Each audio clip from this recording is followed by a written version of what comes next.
How do you convert that crisis into cash? Bawat crisis na yan, merong oportunidad. Kasi we cannot control anymore yung ano nangyayari sa labas. We can be shaped and developed by pressure.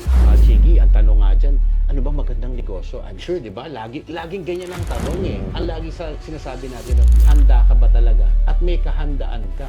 Willing ka bang mag-extend ng 24 hours, 365 days sa pagnenegosyo? I've ventured outside of the existing sphere kung saan ang core mo. Ano nga, ayun, ano yun, ano naman yun?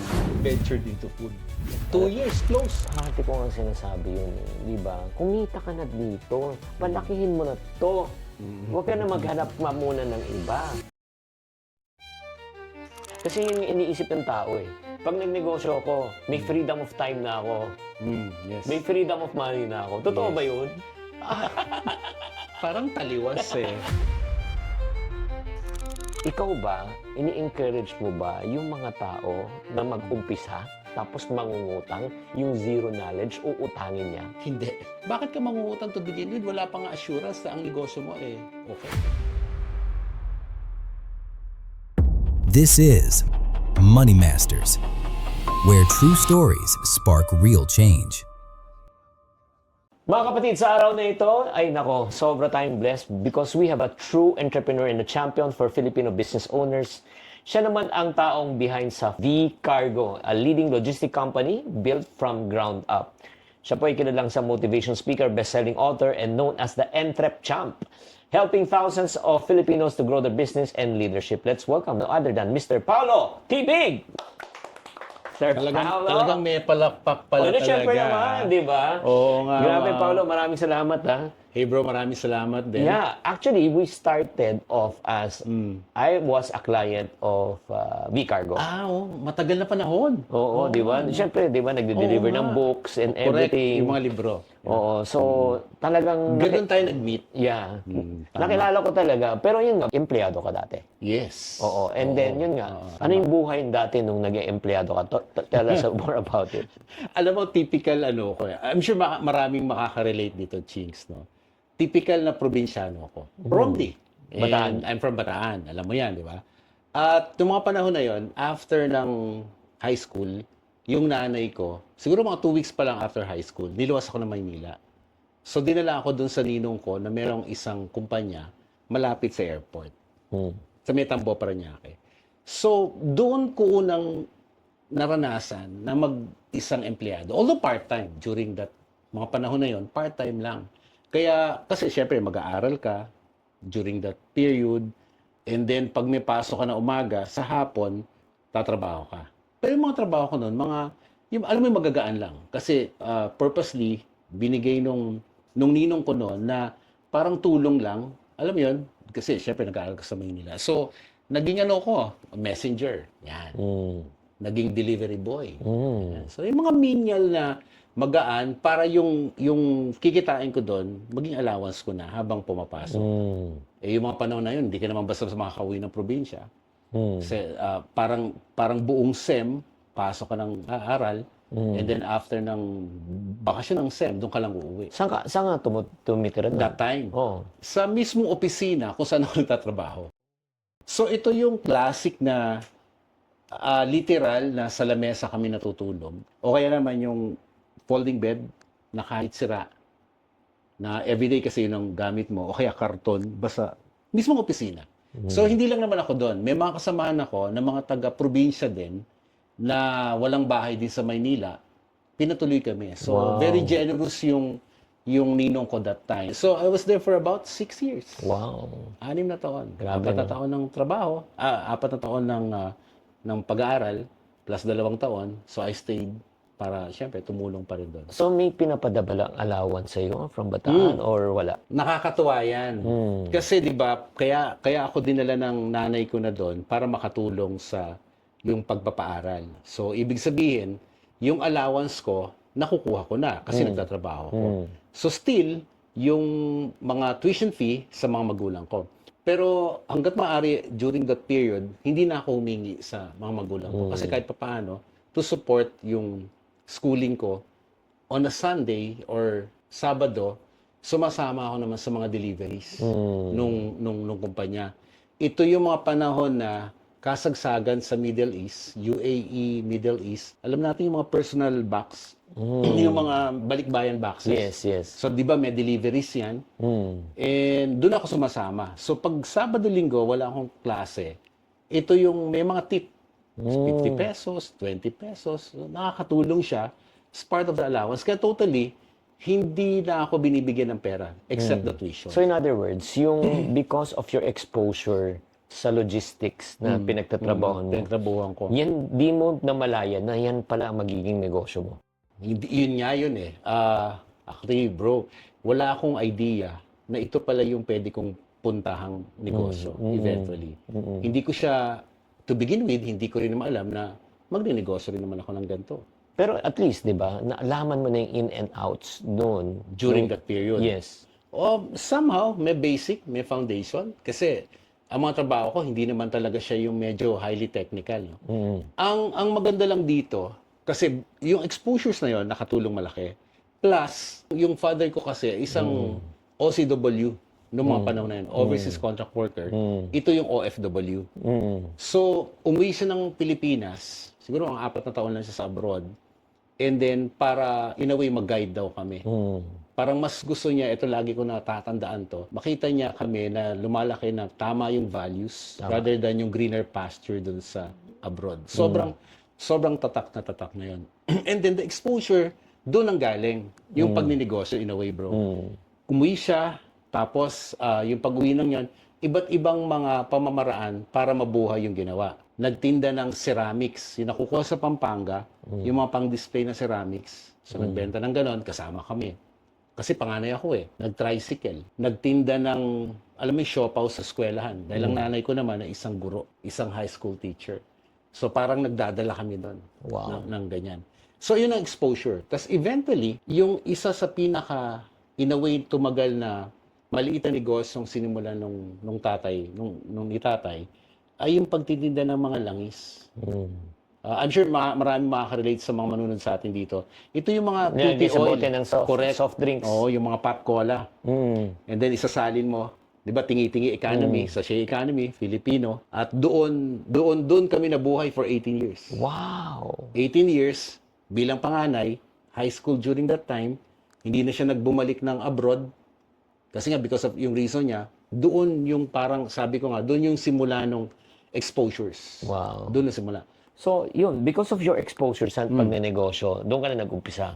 So, ano yung sa palagay mo yung nakita mo, di ba, na nag-udyok sa'yo na mag-umpisa ka ng sarili mong cargo business? Oo. Well, it was ang story nun, parang pain points. Ibig sabihin, during that time, so after corporate, nag-corporate ako, Chinks eh. And after ng stint dun sa ninong ko, nag-try ako ng iba't ibang mga, alam mo yung trabaho. And nandyan na naging isang sabi nga nila, mabobola daw ng gamot, medrep. Kasi glamoroso. Pusher ka, pusher. Oo, at least, pusher. Ito po yung mga totoong pusher na legal. Legal. Oo. But anyway, nagtiyaga ako doon. So I was assigned in UST area, na-assign ako ng Bulacan area, na-assign ako ng Zambales, Bataan area. So yung mga panahon na yun, nagtrabaho ko. And then I've tried also other corporate jobs. Marketing assistant. Ang term nga doon, marketing alalay. Marketing assistant.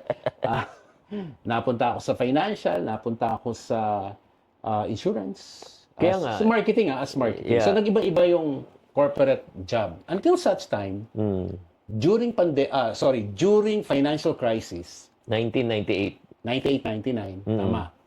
And nakatira kami noon sa may U-Belt area. Kung saan tumatakbo raw yung mga snatcher. Bilibid Viejo. Pangalan pa lang, di ba? Nakakatakot na. At doon karamihan yung mga estudyante. So, the last corporate job ko was with an insurance company. At kasama ko yung kaibigan natin doon. Si Randel. Yun, si Randel. Yung ating kaibigan na matalik din. So, doon lumabas na sabi ko, mukhang what's next for me? Yung mga panahon na yon, may liver cirrhosis yung tatay ko. So, bilang panganay, kailangan kong alagaan yung tatay ko rin, kasama ng nanay ko, para makatulong ako. So, nag-resign na ako officially sa corporate job. Though, naging professional hopper ako doon. Ibig sabihin, nag-hop ako from one corporate job to another. Parang ang ano ko, wala doon talaga sa corporate eh.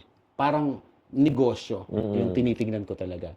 So during that crisis, ng mga 98, 99 na yon, we started laundry business. Because yung pain points doon sa paligid, mga estudyante, ito yung mga weekly umuwi. Tama. Mga taga-probinsya rin yan. Walang time. Sa dorm, hindi sila pwede maglaba. So sabi ko, ito yung isang oportunidad. Ito yung oportunidad na pwede kong gawin, minimal cost. Kung ano yung kinita ko ng konti sa corporate, binili ko ng tigisang makina. Isang washer, isang dryer. So, nag-start kami. Laundry Abbey ang pangalan pa. Doon ang unang simula ng negosyo. So, literal bro, ako yung naglalaba. Kasi wala na ako sa corporate eh. May dalawa kaming kasama na babae, na part-time din yung isa, magkapatid. And then kaming tatlo yung nagmaman nung maliit na laundry. So, ganun, tumakbo yung buhay during that time. Kasi Yan ba yung bumuhay sa inyo during... in a way, oo. Mahabang panahon yun. At, yun, nadagdagan yung makina. And then, yun yung panahon din, supposedly, na yung franchising in the Philippines, tumataas na. May awareness na. Hindi ko pinasok yung konsepto during yung model that time. But we expanded. Kung dati sa may U-Belt area kami, naglagay pa ako ng drop-off point sa may gilid ng UE, Gastambide. No. Yeah. Only to find out in 2 weeks time, sinara namin. Bakit? Hindi namin kaya yung load. Oh. Ibig sabihin, dumami yung nagpapalaundry, hindi kaya ng makina namin na kahit 3 o 4 na sila. Yeah. So, makikita mo, may potential eh. And I think, yung key doon was, yung location na kung saan kami naroon, napakaganda. Parang paligid namin, mga dormitoryo, mga residential. So, talagang, tapos El Nino, yung may krisis sa tubig. At sabi ko, ito yung pagkakataon na merong opportunity, may window. Alam mo, Chinky, naniniwala ako na parang parang ngayon, may crisis, di ba? Parang bawat crisis na yan, merong oportunidad. Totoo. And sabi ko nga, parang how do you convert that crisis into cash? Alam mo yun, kasi for some people, di ba, pag sinabing crisis, wala na, hirap na tayo. Pero ito, yan, may mga pwedeng makuhang learnings na dahil pala sa crisis, pwedeng magkaroon ng oportunidad. So let's switch na right now, no? To the present time. Right now, let's talk about crisis. Maraming tao ngayon na medyo may agam-agam, nag-aalinlangan, ang presyo ng petrolyo, pataas, di ba? May balita pa. As of recording time, siguro right now, magkano na diesel ngayon? Recording time? Nasa 140. 140 to 150. 150, oo. May balita pa. Balita lang, hindi na no? Baka umabot pa daw ng 190 to 200. Oo, tama. So, you're talking about opportunity in crisis. If you were to position right now, ikaw, ano yung mga opportunity na nakita mo ngayon? Na ngayon. Oo, ngayon. Okay. Sige. Well, can I say about yung kunyari konting sa negosyo? I mean, yung sa existing actually, nagpatawag na ako ng isang meeting Yung sa V-Cargo ba? sa V-Cargo to in the next few days and to map out ano yung pwede naming i-develop out of this crisis. So, syempre, kasi we cannot control anything anymore yung ano nangyayari sa labas. Diba? Parang, di ba, we just focus on ano yung mga mitigating na pwede mong gawin to control what's happening around you. Di ba? Parang ganyan. So, one of which na nakikita namin with this opportunity is one, probably conversion of our existing units, our fleet, I mean, into possibly hybrid EV type thing. Di ba? Parang ganyan. So, isa yon. Pangalawa, sa mitigating factor, we will really see yung how do we lessen yung operational Cost. parang cost. In a way, more than manpower. So, ano yung mga pwede doon? Automation, mechanization. Yun yung nakikita namin na anytime soon, parang naka-purchase na siya na makakatulong also to mitigate that. So, it lessen a lot of operational. Magiging more efficient siya. Mas lesser yung prone to potential, alam mo yun, damages, other problem operationally, na makakatulong din. Another would be on the financial side. How do we get the sustainability going?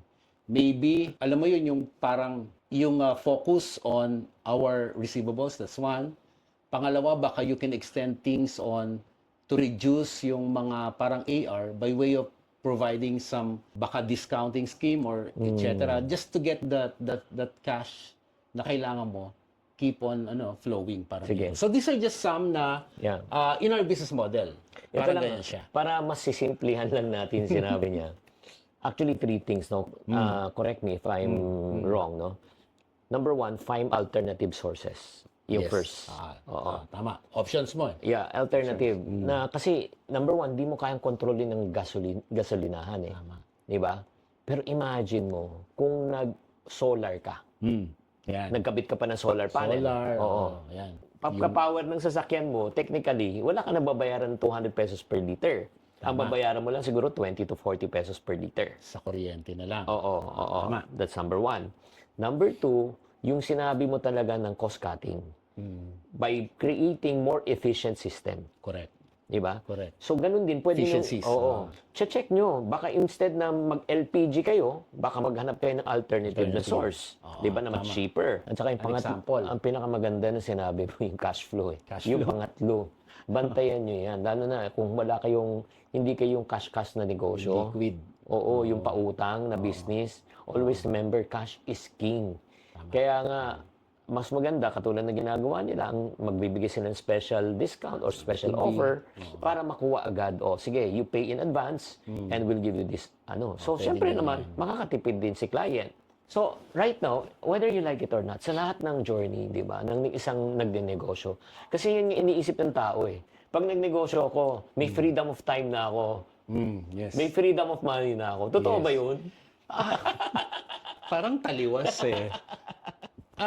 Ganito siguro natin, ilagay natin sa proper context na, kasi that's a usual perception, na pag nagnegosyo ko, yung freedom. No? In a way, tama. Kasi hindi ka nakulong dun sa 8 to 5, 7 to 4, 9 to 6, Mondays to Friday, and so on. Dito kasi, you can enjoy yung time. Now, the time, yung effort na nilagay mo dun sa pagninegosyo mo, doon din yung commensurate ng ano ba yung gusto mong income, revenue out of that effort o time na inalat mo. Ibig sabihin, hindi naman tayo pinanganak na parang ang gaganda ng mga kabuhayan natin. Eh. Di ba? The usual, Chinky, ang tanong nga dyan, ano ba magandang negosyo? I'm sure, di ba? Laging ganyan ang tanong eh. And ang sinasabi nga natin dyan, hindi na pupunta doon sa magandang negosyo. Ang lagi sinasabi natin doon, handa ka ba talagang magnegosyo? Totoo. Kasi, example, meron akong isang engagement, dito lang, recently, mga 2 weeks ago lang, all about business na naman din. And then, parang ang ano doon, okay, galing ako ng corporate, 15 years na ako doon sa corporate, sabi niya ganyan. Eto ngayon, alternative ko ang negosyo. Wow, sabi ko, sir, kako, hindi na alternative ang negosyo ngayon. Kasi dapat pinag-aaralan. For example, di ba, yung ibang mga retiree, magne-negosyo ko after ng retirement ko. Wait lang. Ang tanong doon meron ka pa bang, alam mo yun, nandun pa ba yung kagustuhan mo? At saka energy, Yung drive. energy mo, yung drive mo, enthusiasm mo. Huwag na lang yung resources na maaring meron ka. Pero ang tanong doon, itataya mo bang lahat yung resources mo yun? Pero ang problema, handa ka ba talaga? At may kahandaan ka na para magnegosyo. So ang sinasabi natin dito, you may have that freedom in a way, but it's not totally freedom na wala ka nang gagawin na, alam mo yun, yung hindi mo pagtutuunan. Ang totoo niyan, everyone ang totoo niyan, mas mahabang panahon ang itututok natin sa kabuhayan. Bakit? Una, kailangan parang tuloy-tuloy, maging sustainable yung business mo, yung negosyo mo. Hindi naman pwedeng ngayon, taon to, okay ka, next year, maglilelo ka. Paano kung, di ba, yung negosyo mo ay kailangan ng tutok? For example, pagkain, bro. Ang pagkain, hindi naman pwedeng papabayaan mo siya. Hindi lang naging masarap doon sa ilang customer mo yung offers mo, yung benta mo, maaring mawala na yung customer mo. Tama, di ba? So, sustainable continuity na dapat yung quality at lasa ng pagkain ino-offer mo from day 1 till day 365 till day 600, 700, pare-pareho. So, tutok yon. Of course, system should be there. Standardization should be there. Malinaw po yun, But then again, yung freedom pa rin na sasabi natin, maybe merong unlimited at possibility ng una ng revenue. Doon, mag-agree ko doon. Yeah. Kasi nga, di ba, versus 8 to 5 natin, the typical yung trabaho natin, again, ganito. Pero sa negosyo, pwedeng ma-stretch. But don't get us wrong ha, everyone, doon sa mga nanonood sa atin ngayon, wala pong masama doon sa pagtatrabaho. Kasi sa totoo lang, not all are crafted to be negosyo also. Kaya nga, meron akong panuntunan dyan, Chiki Alam mo yung panuntunan ko dyan, tinatawag ko siyang PECS, Nax, di ba? Parang personal entrepreneurial competencies. Parang ito ba yung checklist na ikaw ba ay pang negosyo? Example, yung freedom of time na tinatawag. Willing ka bang mag-extend ng 24 hours, 365 days sa pagnenegosyo? Check ka ba doon o X? Di ba? Willing ka bang magsugal ng iyong panahon? Hindi lang ng pera, hindi lang ng pondo, kundi yung panahon mo na tuloy-tuloy mong gagawin siya. Para mang karera ng kabayo na dapat hanggang finish line. Eh dito walang finish line eh. Tuloy-tuloy yan. Willing ka bang ganon? Willing ka bang parang mas mag-extend ka ng time mo on creative, on innovations, on adapting to make your offer maging relevant? Eh paano kung hindi? Gusto ko, kung ano yung offer ko, yan. Yeah? So again, check or X. So meron akong panuntunan na sabihin na natin 10 yun. Sa 10 yun, ang lagi ko sinasabi, simple way to yung checklist mo within sarili mo. Kaya personal entrepreneurial competencies. Na kung 8 yun sa check, kung ano mang listahan na yun, go. Sige, tuloy mo. Pero pag 5, Mag-business ka. Pag 5, medyo pag-aralan muna natin mabuti. pag 3, Lalo na. Huwag ka na pumasok. You know why? Kasi pwedeng, ito na yung nakita mo na yung sarili mo na hindi ka pang ganun eh. So ito yung parang realidad. Ito yung real talk eh. yeah. Di ba? Para maiwasan natin, kaya mataas ang lugi, mataas yung nagfe-fail sa pagbe-business. Kasi nga, to begin with, ang tinitilang nila yung kikitain o yung kita. Hindi lang nakikita yung pang sarili mo na, yung sarili mo na natin na tayo ba may competency to be in business to begin with. Iba kasi yung parang mga kapatid, sinasabi ni Paulo, is expectation versus reality. Diba? Parang expectation mo, ay, mas marami akong oras, magkakaroon ako ng mas maraming kita at pera. Yes, oo. Pero katulad ng sinasabi mo, yung pagluto. Alam mo ba, kung mag-uumpisa ka ng karenderya, ikaw mamamalengke, ikaw maglilinis, ikaw magagayat, ikaw magluluto, ikaw magsaserve, ikaw mangolekta, ikaw maghugas ng pinggan. Ikaw na magliligpit lahat. Pagkatapos yun, kinabukasan, uulitin mo yan. Ulit, oo. Yung consistency na Kaya sinasabi mo. araw-araw yun. Eh, hindi yun. Nag-umpisa ka na 5,000. Di ba? Tapos ngayon, naging 50,000 na. Yan na. Oo. Mas malaki. Oo, 50,000 na. So, in other words, ito 10 times may niluluto mo. Tama. Kasi 5,000 to 50,000 eh. Oo. Tama? So, ang nangyayari niyan, effort. Dadami yun. Dadaming pinggan na hugasan mo. So, in other words, kung makikita mo, guys, wala ka ng pera. Wala ka pang oras. Kaya nga, yun eh. So, sabi nga natin, yung realidad, maaring sa ibang tao, nakikita nila yung kagandahan lang eh. Pero yung behind doon sa kagandahan na yun po yung hindi natin nakikita. Na, kumbaga, ayaw natin, Chinky, na yung parang blinded tayo. Kailangan realidad lang. Kaya nga sabi ko, parang ito yung mga real talk, realidad lang. Na dapat tinitignan mo, hindi lang yung kagandahan na paring maidudulot sa iyo nung ganong pagkakataon. Kundi tignan mo rin yung ano yung mga on the other side niyan. Yes. So right now, let's apply naman sa V-Cargo right now. I'm sure may high, may low. Ano yung lowest moment mo sa business mo during the time? Normal nung nagsisimula eh. And yung bang paano mo mapapaniwala yung mga accounts? Yeah. Kasi B2B, di ba? Paano mapapaniwala na andito kami, ino-offer namin yung services o yung aming pwedeng gawin para sa inyo. Kasi to begin with, hindi ka credible. Tama. Tapos, syempre, may mga players na existing, mas established sa'yo, and then you're getting into it. Bata pa tayo noon, alam mo yung gano'n. So, paano ito pagkakatiwalaan? Eh, during that time, wala ka rin pera. To begin with, when we started, alam mo, ang tawag ko nga doon, during that time, may MIB, Men in Black. No nga. 99, 2000 talaga. Yes, di yes, ba? 2000. So, ako may MIL. Ano? Mother in Lulong. So diyan ang takbuhan nyo. Oo, nanghiram kami ng konting pera para to bankroll yung operations. Kasi after ng laundry, existing yung laundry eh. And then nakita namin may opportunity nga to. So yung wife ko was into brand management sa isang multinational company, FMCG. Na kailangan ng Oo, na shipping. kailangan ng parang, actually hindi pa nga shipping that time, bro. Ang kailangan nun, para bang yung kunyari, merong product, dalawang product, and then ibabundle mo sila, manual labor. Mm. So kami magbabundle. Ang problema doon, kailangan mo ng budget. Pangalawa, pwedeng ang kontrata nyo 1 week lang, may 2 weeks lang. Ito yung nakikita sa mga promo. Yes, Yung mga yes. promo yan eh. Yeah, Parang yeah, ganon. So doon mo sinimulan, kailangan mo ng fund. So, kasi aabunuhan yun mga kapatid. Yun. Hindi ka pwedeng maningil agad. So, yun lahat. may terms, eh. Oo, ang gagawin nila, ito yung package, ito yung deal, go tayo. So, mamumuhunan ka. So, nangungutang ka. Doon kami nang hiram. So siguro mga initial, mga 100,000, 150,000. Oo. Kaya sabi ko, MIL, Mother-in-Law Loan. Kasi may MIB. Oo. Ito lang yan. Buti na lang kami nagkatuluyan ng wife ko. Sabi. Paano baka mas malaking interest na yung Pero para ito kumita? lang correct me if I'm wrong. Kasi yung ginawa mo is really a good decision eh. Yung namangutang ka to sustain the business. Yes. Oo. Pero I don't know, Ginamit para sa negosyo. ikaw ba, ini-encourage mo ba yung mga tao na mag-umpisa tapos mangungutang, yung zero knowledge, uutangin niya? Hindi. Diretsuhan. Bakit? What if in just 2 weeks, may validated kang business idea ready to start selling and earning? Hindi to drawing, hindi to wishful thinking. It's a real business that will bring you extra income that you need to enjoy for the rest of your life. Na simple, actionable, at pwede mo siyang i-execute kaagad.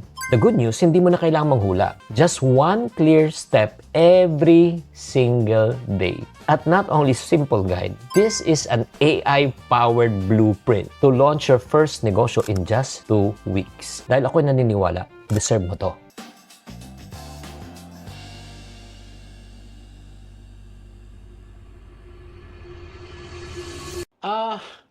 Well, unang-una, mas magandang kung meron kang, kaya nga sabi ko nga, kahit konting ipon. Exactly. Alam mo, kahit 5,000, 10,000, meron tayong ipon, galing tayo sa trabaho. Yun ang pangsimulan natin. Una, ang sinasabi ko, kasi ako, believer ako, dapat may peace of mind ka eh. Hindi yung bro na, peace of that is mine, nahatak na. O yung narimata ka na. So, for me, kahit maliit siya, at alam mo naman yung kapasidad mo muna, doon ka lang muna maglagi. Ibig sabihin, unti-unti palakihin natin yan. Yung 5,000 mo, baka maaari, sabi mo kanina, maging 50,000. Yung 50,000 mo, maging 100,000, 100,000, and eventually. So, on my end, it's always about that surplus. Kung may surplus ka, pour in.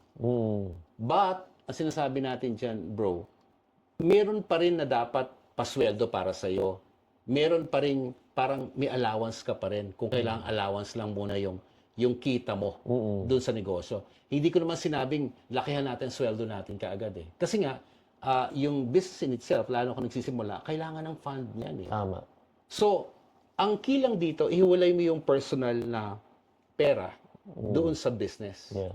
Para nang sa ganun, nakikita mo talaga, kumikita ba talaga ang negosyo. Kung meron akong sweldo sa negosyo ko, kahit maliit na sweldo ko, at least nakikita mo talaga at based on kunyari, yung accounting na simple accounting mo, makikita mo talaga kung kumikita ang business. Yeah. So for me, ganun siya eh. Kasi it lessen a lot of stress na bakit ka mangungutang to begin with? Wala pang assurance na ang negosyo mo eh okay. No, guys, ito Diba? lang. I just want to, ang sinasabi kasi ni Paulo ay ganito. Expect the best but prepare for the worst. Just in case na malugi, ang nawala lang puhunan, wala kang obligasyon na magbabayad ka pa ng interest. Kasi dagdag yun eh, dagdag problema. Pero on his case, iba yan. Ay, bakit si nangutang ng 100 plus thousand? Kasi nga, nangutang siya. Kasi sigurado na may benta eh. May PO base eh. Oh, may Plus expansion na yun. Mga panahon na yun. Nag-work na siya eh. Oo, meron ng trabaho, merong negosyo ng sinisimulan, merong negosyong parang ginagawa na sigurado kang mababayaran ka at sigurado mababayaran mo. No, pag nag-umpisa ka, huwag mo utangin. Kasi trial and error. May risk na mawala. Mas maganda, pera mo talaga. Number 2, kung expansion na, working na siya, Yun. utangin mo na. Pero yun na, ito lang, Pao. I want you to be realistic. Umabot ka ba sa punto na na-experience mo? Siyempre, nadapa. nadapa ka, parang iniwan ka ng tao, ng partners, no? Yung even bangko. Na-experience mo ba yun? Fortunately, hindi eh. Wow! With all due humility and honesty, no? Kasi we wanted na, from the very beginning, i-professionalize yung organization. So what we did, on its second year pa lang, nagpatulong kami sa isang mag-asawa para iayos Wow! yung in a way. Sinestematize. In a way, nagkaroon ng sistema. Kasi nakikita ko noon, yung trajectory niya, lalaki mag-expand. So sabi ko, yung kinita namin ng mga first 2 years, na kahit pa paano, ininvest ko doon sa tumulong sa amin in a way. Technology, no? Technology, yung sistema, at saka yung ano yung blueprint na gusto mo doon sa business. So awa ng Diyos, nakita ko yung ganong pagkakataon, na-try ko siya. And it worked in a way. Tapos over time, inayos mo, patuloy na pag-aayos until now. Question. What if wala yung mag-asawa? What if walang sistema? Sa palagay mo, ano mangyayari? Baka sarado na rin. kasi, kasi di ba the usual? Oo. Project-based kami noon eh. Oo. Kung wala kami proyekto, for example, may project kami na may launch nga nung FMCG company na yon, 1 week, 2 weeks, bundle. That's where we, bro, doon na kami ngayon nag-expand into shipping. So, now, what's ikaw naman, syempre, best decision that you have made, ikaw, sa business and money, ikaw, personally? One, yung decision to be in business to begin with. So talagang, well, sabihin na natin, very fulfilling ang pagnenegosyo. Kasi, wag na lang yung kita eh. Sabi ko nga, business is not all about profit. But yung thought pa lang of nasasatisfy mo yung, sabi mo nga, yung customers na tuloy-tuloy na sa iyo, isang validation yan eh. Alam mo, sinasabi ko nga dyan, lalo na sa team when we do a lot of culture building. Kasi sabi ko sa kanila, the best trophy that we can have is the continuous or the sustainable business of our customer. Yeah. Kumbaga, yun ang pinaka-trophy mo eh. Yun ang validation mo na tama yung ginagawa mo. Of course, hindi madali. Challenges, very dynamic, very volatile. But then again, kung patuloy mong gagawin siya at nakikita mo naman na yun ang requirements at sinusolusyonan mo yung pangangailangan nila, then potentially tuloy-tuloy yan. So, to begin with again, sabi ko, business. Pangalawa, on money, early on, based on our decision, it has to be professionalized. Okay. Sabi ko nga, yung pag sinabi nating professionalize, money that is involved with business, stay with business. Yeah. Money that's purposely for you, through your income, through your salary, yun ang sa'yo.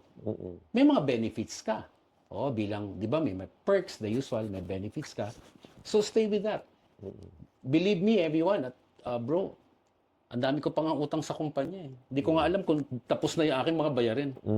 Kumbaga, naglo-loan din ako. Nagka-cash advance ka. Nagka-cash advance ako. May automatic, may ATD tinatawag, yung automatic deduction on every salary. So, ibig sabihin, di ba, the common pitfalls kasi, pag sinabi negosyo, yung income ng kabuhayan, gagastusin. Hindi mo kailangan na kunyari gamit dahil gusto mo lang, dahil may kitang pera, nakikita mo yung pera o may pondo yung negosyo mo, gagawin mo, bibilin mo, gagamitin mo. So, hindi. So, one thing that helps me to really manage all this, lalo na dun sa business and the money in itself, is about professionalizing. Yun yung foundation eh. So, Yun ang first foundation. investment is in terms of yun yung negosyo. Negosyo. So, second investment is systematize and professionalizing. Yes. Okay, let's talk about naman, whether you like it or not, nagkakamali tayo lahat. Gusto namin matuto sa pagkakamali mo, Paulo, the bad decision you made. Too much expansion. Yun. Una, too much expansion. Kasi 'di ba, parang you're looking at different revenue channels. And ang core kasi kunyari ng kumpanya, parang business to business. That's a model. Nag-B2C ka. Nag-B2C, nag-retail ako. Alam mo yung gano'n, may mga iba-ibang channels. Ano nangyari? Auditioner ako yung iba. kasi nakita ko, magbibilid lang kami eh. Oo. 6 months yung what we call as V-Cargo Retail Services. During that time, ito yung mga may padala, Yung meron Yung mga load. Oo, yung may ganon. Grabe. So nag-pilot kami ng mga 3 stores. One in Pasig and one in Visayas, one in Mindanao. It doesn't work that way. Alam mo, di ba, pagka, okay lang ba, dagdagan ko pa yon. Oo. Kasi meron pang isa eh. May isa pang, Ano? hindi namang I ventured outside of the existing sphere kung saan ang core mo. Ano nga, ayun, ano yun, ano naman yun? Ventured into food. Pagkain. Nag-kiosk ako. Nang? Ha? Anong pagkain? Pizza. Ako una naglabas ng sisig pizza. Okay. 2 years, close. Why? Again, hindi mo siya core. Yung mga panahon na yun, wala naman nagme-mentor sa'yo. Yeah. Wala naman nag-guide sa'yo eh. Alam mo yun, yun yung kaibahan ngayon. Guys, ito lang, Yun ang masterclass. kaibahan ngayon. Masterclass to. This is so, again, you may disagree with me or you can disagree with Paolo. Parati ko ang sinasabi yun eh. Di ba? Kumita ka na dito. Palakihin mo na to. Huwag ka na maghanap muna ng iba. Kasi alam mo itong may problema eh. Ito lang medyo masakit lang to sabihin ko, but ano lang tayo. Kasi alam mo, I don't know if you would also agree with this. Pag naging successful ka, minsan eh, sorry to say this yung parang yumayabang ka eh. Yumayabang in the sense, yung confidence, ay hindi, I can start anything. Kasi una, Kasi successful ako. naging okay ako dito. Oo, tapos number 2, may pera ako. Di ba? Eh, pag nag-work din to, lalaki pa to. Tama. So, nagiging overconfidence tayo minsan. Di ba? At saka yung siguro, more than yung confidence level natin tumataas. Yung bang alam mo yun, eto honestly, tama, real talk lang pinag-usapan natin. Yung gusto mo pang, Oo. sorry for the term, yung greedy. Oo. Kasi parang gusto ko pang kumita ng marami. Alam mo yung ganun? So parang, di ba, and that's common. Yeah. That's common Guilty. to Ako, many guilty ako startup. dyan. Guilty ako Di ba? dyan. I'm sure Yung you're guilty. Yeah. Kaya nga tinatry mo iba eh. Yeah. Minsan, it's not even about the expansion. It's more of ego eh. Yeah. Na, tama ka eh. Siguro kaya ko dito, kaya ko rin to. Oo. Tapos gusto ko pang kumita ng mas marami. So, in a way, alam nyo, yun yung malaking bagay na katulad pag napapakinggan yung mga gantong pagkakataon. At kung nag-iisip yung mga ibang mga nakikinig o nanonood sa atin ngayon, na kung papasok sa negosyo, mag-expand sila, anong titignan nila, ito yung mga magwe-weigh. I-weigh-in mo ngayon. Paano ko ibabalance ito? Gusto ko ba yung, sabi nga natin, di ba, bro, minsan yung contentment, yung happiness, yung kontento ka na ba? Kung minsan pag startup ka lalo, pag nasa business, minsan hindi ka kontento eh. Parang ang tingin mo, yung hierarchy, kaya ko pa to eh.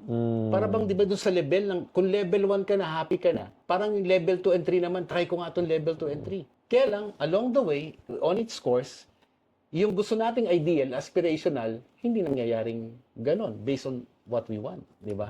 Ay, nako. So, ganon talaga eh. Mga kapatid, kaya nga kung bago kayo mag-expand, I suggest you talk to people, Yeah. Find coaches, Mentors, mentors, coaches. yeah, Ngayon, para makatulong sa inyo to make Correct. the right decision. Yeah. Now, ito lang. You may answer this or you may not. May time ba na talagang sobrang ganda ng offer? Di ba? Okay. Pero you have to choose between money and values. Nangyari na ba yun? Maraming temptation to get into it.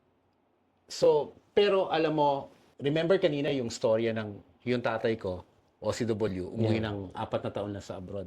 Because he wanted yung values within us. Mapalaki kaming maayos. Yeah. That really holds still now. Yung principle na yon, yung values. Ano sinabi sa'yo ng tatay mo na hindi makalimutan? Ang in its sense, yung parang mas okay nang kumita ka ng maayos rather than yung may mga unethical ways to get into that kita. Until now, it works well with my values, personally. In fact, bro, until now, 26 years old na yung kumpanya. Meron kaming talagang isang pwedeng gawin, complementing, siguradong lalaki palalo yung kabuhayan. Pero alam mo, hindi ko alam if this is divine ang nangyayari talaga. Siguro 4 division head na ang na-hire namin over the years. Hindi mag-fly-fly yung division na yon. Pero yung division na yon will involve, in a way, may mga non-negotiables na tatamaan. Alam mo yung ganun. So sabi ko talagang mukhang happy naman ako na me and my wife, Abby, na kahit ito pa rin yung ginagawa namin, it's not even surviving. It's still there at 26 years, on the way to 27, na nabubuhay ka naman. Tama. Happy ka naman. Maayos ka naman.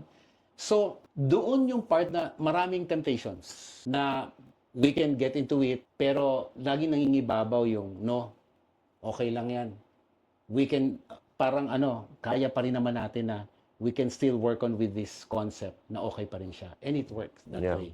So, for me, yan non-negotiable. Yeah. And when you talk about values or ethics, kasi ethics yan. Kasi di ba, yung parang kahit na mawala ng pera mo, yung negosyo mo, pero pag buo ang pangalan mo, makaka-recover ka. Kahit ang dami mong pera, di ba? Pero kung masisira ang pangalan mo, di ba? It took you years to develop and build your name, but it only takes one bad decision to destroy it. Exactly. Oh, I made some bad decision. That's the reason why I'm telling you. Huwag mo nang ulitin. Pangalawa, ito ang pinakamatindi. It if will make you lose sleep and mawawala ang peace of mind mo. Is it worth it? Yes. Diba? Right now, I'll give you an opportunity to talk about two people na yung mga nag-uumpisa ngayon. Kasi kanina pinag-usapan natin, may mga negosyo, ikaw may negosyo, di ba? Pero para sa mga taong nag-uumpisa, ano dapat i-focus ng isang taong nag-uumpisa? Unang-una, for me, yung nandun ba talaga yung puso mo sa gagawin mo? Kasi di ba, parang kahit nakikita natin, kaya nga nandyan sa paligid natin, kasi minsan we were duped by what's happening in their environment. In fact, yung gaya-gaya mentality, ang lakas eh.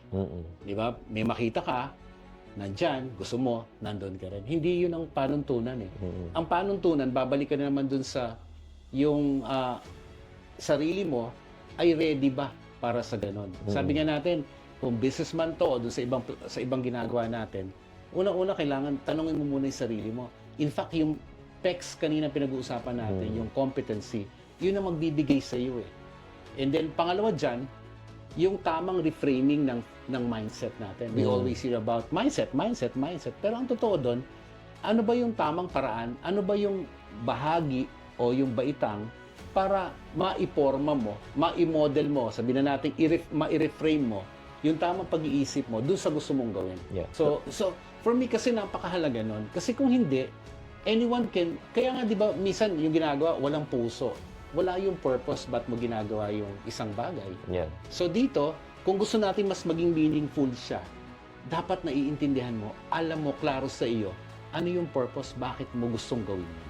So if someone's watching right now, stop, nagdududa, di ba? Or nag-umpisa ng negosyo, pero parang tama ba sa akin to? O kailangan ko na mag-quit na, mag-stop na ako, kalokohan lang to.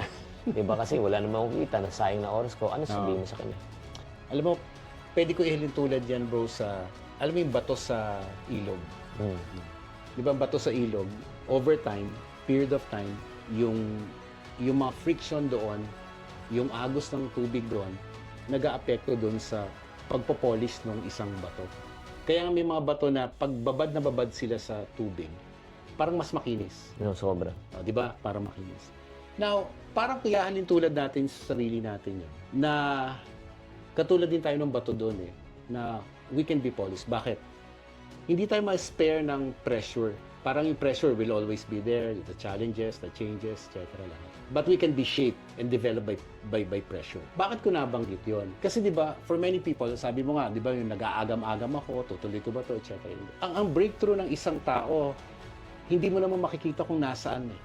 Isa nga, yung mga nasa paligid mo, sila pa nga yung mga hindi magiging magandang impluensya. So for me, the breakthrough starts always within us. It's always within our hearts. Yung pag-iisip natin, doon magsisimula ang lahat ng breakthroughs na yan. At ang magsisimula niyan, kung paano tayo develop yung pag-iisip natin into what we want to achieve. Sabi ko nga, kung nahihirapan tayo, nasa crossroads tayo ngayon, parang yung introspection, di ba? Parang paano mo iisipin, kailangan maintindihan mo yung situation mo, mag-introspect ka, sino ka nga ba, bakit magulo yung pag-iisip mo, bakit hindi mo nagagawa yan, bakit kailangang isipin mo to, kasi that's the only way. It has to be intentional at deliberate. Doing that will provide you the idea na, hey, pwede talaga ako dito. Tapos i-couple mo yung PECS, kung negosyo papasukin mo, kung nasa corporate ka naman, Ito ba talaga yung gusto mong linyada? So babalik lahat. Sabi ko nga, ang lahat mag-start everything in our mind. And once that thought is clear, yung behavioral natin yung aayusin mo. Deliberate thought process na yan, na generate yung tamang emotion. Emotion can be good, can be bad. Diba? And that emotion can be reflected the way we act, the way it's going to be shown sa sarili natin. So Paolo, ganun siya. if they want to, kasi si Paolo is a book author also. If they want to learn more about what you do, ano yung mga books na meron ka ngayon? Oo. Tama-tama, di ba? So alam mo naman itong ating mga libro. Well, ito ito yung isang bestseller na all about negosyo. By the way, ang ating distributor dito si Bo Sanchez, Facebook. So yan po, nandun. So if you're looking at getting into business or you're into business already, ito po yung mga strategiya, approaches that can help you at proven that it worked. So business, leadership, kanina pinag-usapan natin, ethics. It's an ethical leadership book. How to lead without losing your values. Galing. So ito yung napakaganda. Tapos design siya for the new generation. Kasi parang kwento lang siya. Parang comics type. Yeah. So para mas madaling maintindihan. Yeah. And finally, ngayong hopefully malabas by July, I'll be coming up with another book. Ang title niya, Mind Game. Change How You Think. Wow. Kasi nga, ang pinag-usapan natin, success follows. Hindi naman kailangan laging success lang tinitingnan natin. Kumbaga, yung pananaw natin sa buhay natin, personal man, professional, sa trabaho natin, sa kabuhayan natin. Di ba? Lahat ng ito nagsisimula saan? Sa tamang pag-iisip. Tama. Di ba? Kaya nga, ang battle cry ko the past few years is all about nasa isip lang yan. Kasi nga, doon nagsisimula ang lahat. Kasi if not, doon nagiging failure. Doon, marami tayong disgusto sa buhay. Doon nagiging, alam mo yun, negativity, yung lahat ng negativities. Doon nangyagaling. Think positive, di ba? Yeah. So isa yan sa bagay, bakit nagsisimula? It's all about the mind. Yeah. Everything else starts in our mind. So, paano ka makukontak if anyone wants to get in touch with you? Paulo Tibig lang po. That's PAULOTIBIG. All social media platforms, andun naman tayo. Including TikTok. Yeah. So, magti-TikTok na ba tayo? Ano man. Thank you very much, Paolo. So, Maraming salamat, bro. Maraming salamat sa pagbahagi Sarap. ng iyong kwentuhan. Yeah, ng iyong kwento, ng iyong struggles, pag-uumpisa, at saka mga lessons. At para sa mga taong nakikinig at nanonood ngayon, kung ikaw isang negosyante at medyo confused ka, and then you're saying, how can I get coaching? Okay, meron akong good news para sa'yo. I'm gonna give you something for free. Libre. No, I want to help you out. So, I want to help you and guide you by giving you a free assessment. A free assessment form right now. So, all you need to do, kung nagnenegosyo ka, hindi yung nagpaplano ka pala. Kasi kung nagpaplano ka, hindi ka pa qualified.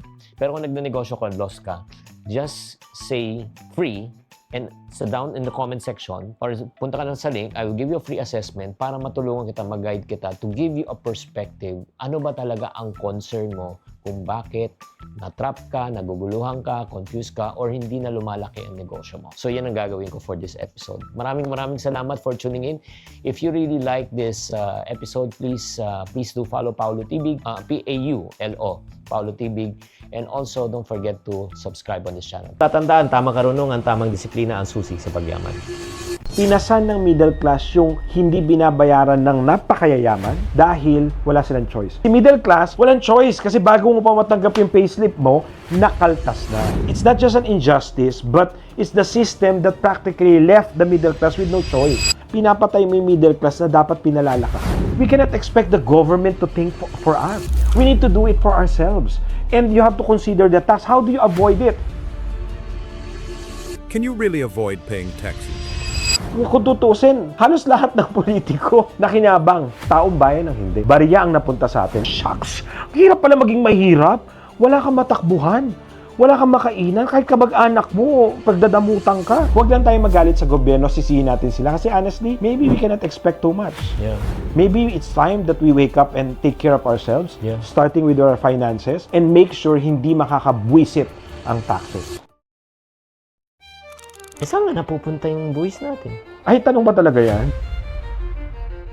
May pag-asa pa ba talaga na mabago to? Actually, this conversation is the start. Kasi education is key. Bakit parang ang hirap mahalin ng mga tao ang sistema ng pagbubuhay sa Pilipinas? Dapat ba mahalin?